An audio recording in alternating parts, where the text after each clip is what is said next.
আসসালামু আলাইকুম। আজ শনিবার 19 এপ্রিল 2025। আমন্ত্রণ ফ্রেন্ডলি মোবাইল প্রবাস টাইম বুলেটিনে। আপনাদের সাথে আছি আমি ইশরাত জেইন। শুরুতেই জানাবো শিরোনাম। আজকের আলোচনাতেও মুখ দেখাদেখি করেনি ইরান যুক্তরাষ্ট্র, প্রধান ভূমিকায় ওমান। প্রলোভনে পড়ে রাশিয়ার হয়ে যুদ্ধ, ইউক্রেনের ক্ষেপণাস্ত্রে প্রাণ গেল বাংলাদেশের। মালয়েশিয়ায় সাঁড়াশি অভিযান, আরও 10 অবৈধ বাংলাদেশি গ্রেপ্তার। ওমান জুড়ে তীব্র গরম, সর্বোচ্চ তাপমাত্রা রেকর্ড হয়েছে সুর এবং সোহারে। ওমানে হাটহাজারী সমিতির বৈশাখ ও ঈদ পুনর্মিলনী, সপরিবারে অংশ নিলেন প্রবাসীরা। দর্শক দেখছিলেন শিরোনাম, এবারে পুরো খবর। ওমানের সেরা রেট দিচ্ছে বাংলাদেশি প্রতিষ্ঠান গালফ এক্সচেঞ্জ। প্রিয়জনকে টাকা পাঠাতে আজই আসুন আমাদের যে কোনো ব্রাঞ্চে অথবা কল করুন স্ক্রিনে দেয়া নাম্বারে। গালফ এক্সচেঞ্জ, বাংলাদেশিদের প্রিয় এক্সচেঞ্জ। ইতালির রোমে ওমানের দূতাবাসে পরমাণু ইস্যুতে ইরান মার্কিন আলোচনার দ্বিতীয় দফা অনুষ্ঠিত হয়েছে। শনিবারের এই বৈঠকেও একসঙ্গে একঘরে বসেননি দুপক্ষের প্রতিনিধিরা। আলাদা দুটি কক্ষে বসে তারা পরোক্ষভাবে আলোচনা করেছেন। ইরান আগেই জানিয়েছিল যুক্তরাষ্ট্রের সঙ্গে কোনো সরাসরি আলোচনায় তারা যাবে না। পরোক্ষ এই বৈঠকে প্রধান মধ্যস্থতাকারী ছিলেন ওমানের পররাষ্ট্রমন্ত্রী বদর বিন হামাদ আল বুসাইদি। তিনি দুই পক্ষের মধ্যে তথ্য আদান প্রদান করেন। ইরানের পররাষ্ট্র মন্ত্রণালয়ের মুখপাত্র ইসমাইল বাঘাই তাদের রাষ্ট্রীয় টেলিভিশনকে এসব তথ্য নিশ্চিত করেছেন। আলোচনা শুরুর আগে ওমানি দূতাবাসের প্রবেশপথে ইতালীয় পুলিশকে ইরানি প্রতিনিধি দলের যানবাহন পাহারা দিতে দেখা যায়। কূটনীতি ব্যর্থ হলে সামরিক পদক্ষেপ নেওয়ার সম্ভাব্য হুমকির আবহে এই আলোচনা অনুষ্ঠিত হলো। ইরানের রাষ্ট্রীয় টেলিভিশন জানিয়েছে শনিবার দুপুরে আলোচনার মূল পর্ব শুরু হয়। ইরানের পররাষ্ট্রমন্ত্রী আব্বাস আরাকচি এবং ট্রাম্পের মধ্যপ্রাচ্য দূত স্টিভ উইটকাফ তাদের প্রতিনিধি দলকে নেতৃত্ব দিয়েছেন। ট্রাম্প জানুয়ারিতে হোয়াইট হাউসের ফেরার পর থেকে ইরানের উপর সর্বোচ্চ চাপ প্রয়োগের কথা বলে আসছেন। ওয়াশিংটন চাইছে ইরান অতি সমৃদ্ধ ইউরেনিয়াম উৎপাদন বন্ধ করুক, যা পারমাণবিক বোমা তৈরির লক্ষ্যে উৎপাদন করা হচ্ছে বলে তারা বিশ্বাস করে। তেহরান বরাবরই বলে আসছে তাদের পরমাণু কর্মসূচি শান্তিপূর্ণ। তারা বলছে নিষেধাজ্ঞা প্রত্যাহারের বদলে তারা কিছু বিধিনিষেধ নিয়ে আলোচনা করতে ইচ্ছুক। তবে 2018 সালের মতো ওয়াশিংটন যে আর পিছু হটছে না তার নিশ্চয়তা চায় তারা। আপনার স্বপ্নগুলো আকাশ ছুবে প্রবাসীর হেলিকপ্টারের মাধ্যমে। বিয়ে, জন্মদিন অথবা যে কোনো বিশেষ প্রয়োজনে হেলিকপ্টার ভাড়া করতে যোগাযোগ করুন স্ক্রিনে দেয়া নাম্বারে। প্রবাসীর হেলিকপ্টার, নিরাপদ ও সাশ্রয়ী বাহনের বিশ্বস্ত নাম। দালালের প্রলোভনে পড়ে ইউক্রেন যুদ্ধে রুশ সেনাবাহিনীর হয়ে লড়তে গিয়ে প্রাণ হারিয়েছেন আরও এক বাংলাদেশি। শুক্রবার রাশিয়া থেকে আকরামের এক সহযোদ্ধা তার মৃত্যুর খবর জানান। সূত্রে জানা গেছে প্রায় 11 মাস আগে ধার দেনা করে রাশিয়ায় পাড়ি জমান আকরাম।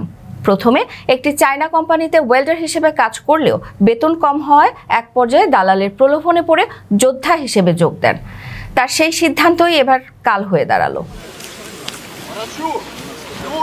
ইউক্রেন যুদ্ধে রুশ সেনাবাহিনীর সঙ্গে লড়াই করতে গিয়ে প্রাণ হারিয়েছেন ব্রাহ্মণবাড়িয়ার আশুগঞ্জ উপজেলার যুবক মোহাম্মদ আকরাম হোসেন।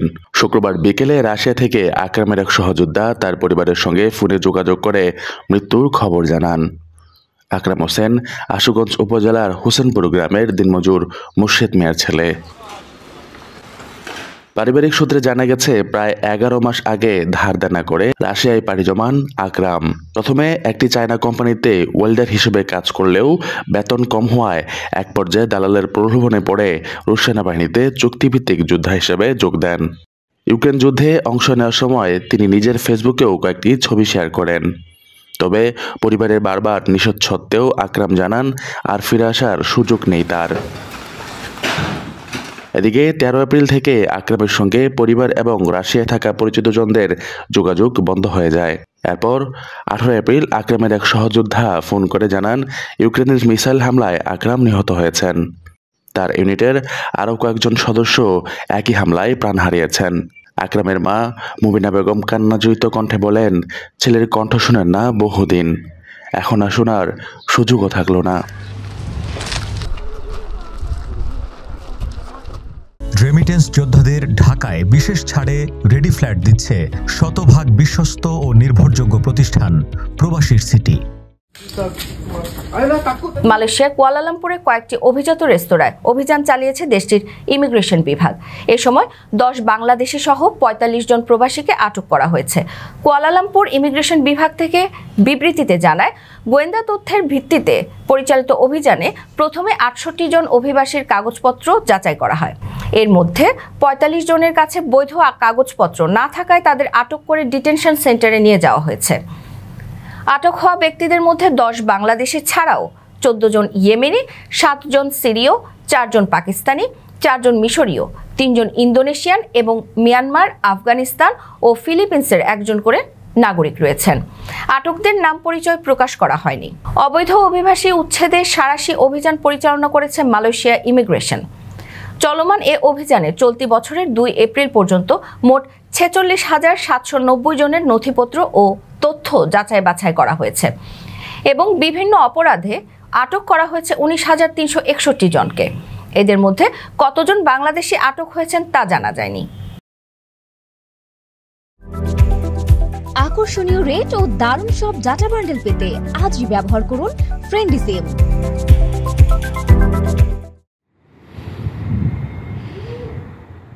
গত 24 ঘন্টায় ওমানের সুরে সর্বোচ্চ তাপমাত্রা প্রায় 42 ডিগ্রি সেলসিয়াস রেকর্ড করা হয়েছে। এছাড়া জালানবানি বুহাসান এবং সোহারেও ছিল তীব্র গরম। এই 2 অঞ্চলের তাপমাত্রাও ছিল 41 ডিগ্রির উপরে। অপরদিকে সাইক, বুরাইমি, হালানিয়াত, মুকসিন এবং ইব্রিতে তুলনামূলক ঠান্ডা আবহাওয়া বিরাজ করছে। তবে এসব অঞ্চলেও গত 24 ঘন্টায় তাপের পারদ পৌঁছেছে 22 ডিগ্রির কাছাকাছি। সময়ের সাথে সাথে তাপমাত্রাও লাফিয়ে বাড়ছে ওমানের প্রায় সবগুলো অঞ্চলে। মার্চ মাসের শেষ সপ্তাহ থেকে বিভিন্ন স্থানে বয়ে গেছে মৃদু থেকে মাঝারি তাপপ্রবাহ। আবহাওয়া অধিদপ্তরের পূর্বাভাস অনুযায়ী আগামী দিনগুলোতেও দেশের বিভিন্ন অঞ্চলে স্বাভাবিকের চেয়ে বেশি উষ্ণ আবহাওয়া বিরাজ করতে পারে। কোথাও কোথাও প্রচণ্ড তাপপ্রবাহেরও আশঙ্কা রয়েছে। সিভিল এভিয়েশন অথরিটির প্রতিবেদন অনুযায়ী শনিবার সুরের সর্বোচ্চ তাপমাত্রা ছিল, যা রেকর্ড করা হয়েছে 41.8 ডিগ্রি সেলসিয়াস। তাপমাত্রার দিক থেকে তালিকার পরবর্তী স্থানে রয়েছে জামাইম ও জালানবানি বুহাসান। এই 2 অঞ্চলের তাপমাত্রা ছিল যথাক্রমে 41.7 ও 41.5 ডিগ্রি সেলসিয়াস।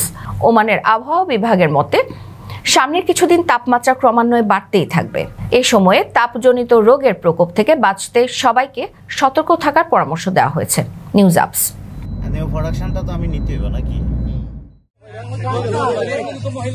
হাজারী সমিতির বৈশাখ ও ঈদ পুনর্মিলনী। মাসকাটে বৈশাখী এবং ঈদ পুনর্মিলনী করেছে হাটহাজার সমিতি ওমান। নিজেরাই রকমারি খাবার তৈরি করে সমিতির সদস্যরা সপরিবারে এই আয়োজনে অংশ নিয়েছিল। নানা কর্মব্যস্ততার মধ্যেও আয়োজিত এই পুনর্মিলনীতে বড়দের আড্ডা, গান এবং উৎসবের পাশাপাশি শিশুদের জন্যও ছিল বিভিন্ন রকমের খেলার আয়োজন। সবশেষ রাতের ভোজের মধ্য দিয়ে শেষ হয় প্রবাসীদের এই মিলন মেলা। সমিতির সভাপতি এবং সাধারণ সম্পাদক অনুষ্ঠান সফলভাবে সম্পন্ন করায় সংশ্লিষ্ট সবাইকে ধন্যবাদ ও কৃতজ্ঞতা জানিয়েছেন।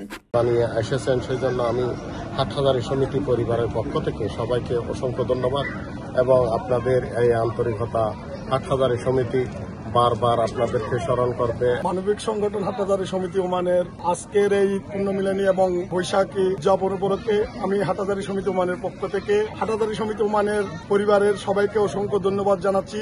দর্শক দেখছিলেন ফ্রেন্ডলি মোবাইল প্রবাস টাইম বুলেটিন। শেষ করার আগে শিরোনামগুলো জানিয়ে দিচ্ছি আরও একবার।